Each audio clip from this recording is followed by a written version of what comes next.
Shalom, selamat pagi. Saya mau berbagi firman Tuhan kepada saudara-saudara, yaitu di dalam 2 Korintus pasal yang kelima ayat yang ke-17 berkata demikian. Jadi siapa yang ada di dalam Kristus, ia adalah ciptaan baru.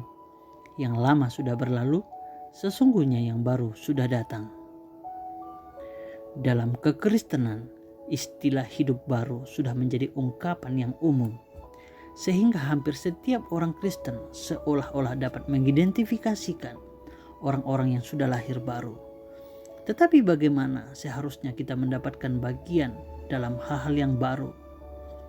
Jawabannya, tidak ada di tempat yang lain selain di dalam Yesus Kristus. Mengapa demikian? Karena hanya yang ada di dalam Yesus Kristus ada yang baru. Dengan kata lain, segala sesuatu yang keluar, yang di luar Yesus Kristus pasti akan berlalu, menjadi lama atau berakhir dalam kebinasaan. Tetapi mengapa ada yang di luar Kristus? Jika segala sesuatu pada mulanya diciptakan dalam Yesus Kristus, baik yang kelihatan maupun yang tidak kelihatan, seperti telah tertulis. Melalui Sang Anak itulah Ia menebus kita, mengampuni dosa-dosa kita. Kristus adalah wujud nyata dari Allah yang tidak dapat dilihat. Dialah yang lebih utama dari segala yang diciptakan. Melalui Dia, Allah menciptakan segala sesuatu, baik yang ada di surga maupun yang ada di bumi, baik yang kelihatan maupun yang tidak kelihatan, termasuk semua roh yang berkuasa dan yang memerintah. Segala sesuatu dijadikan oleh Dia dan karena Dia.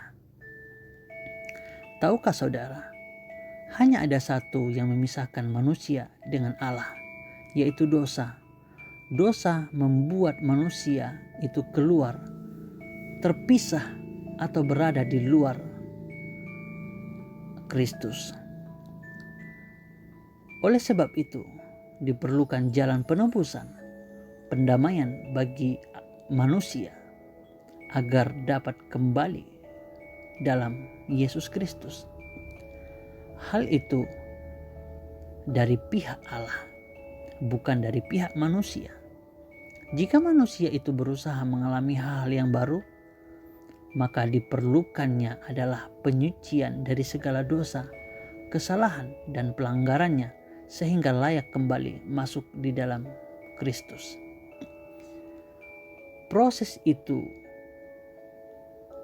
dimulai dari panggilan Allah melalui berita Injil Kerajaan Allah, sehingga barang siapa yang percaya akan diselamatkan, dikembalikan di dalam Kristus.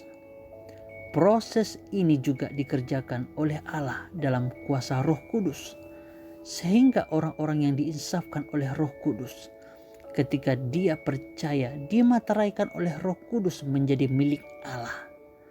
Dibawanya kembali ke dalam Yesus Kristus.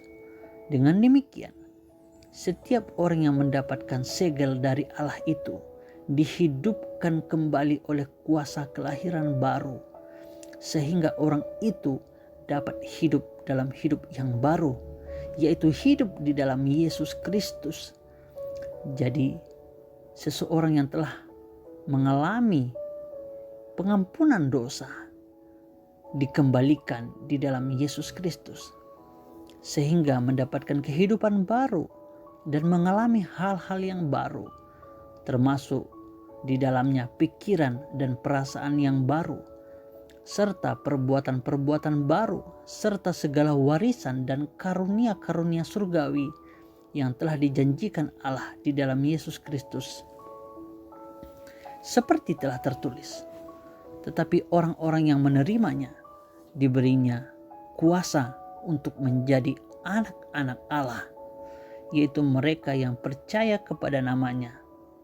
Kelahiran mereka bukan dari darah, bukan dari keinginan daging, dan bukan dari keinginan seorang laki-laki, melainkan dari Allah. Demikianlah renungan hari ini. Tuhan memberkati.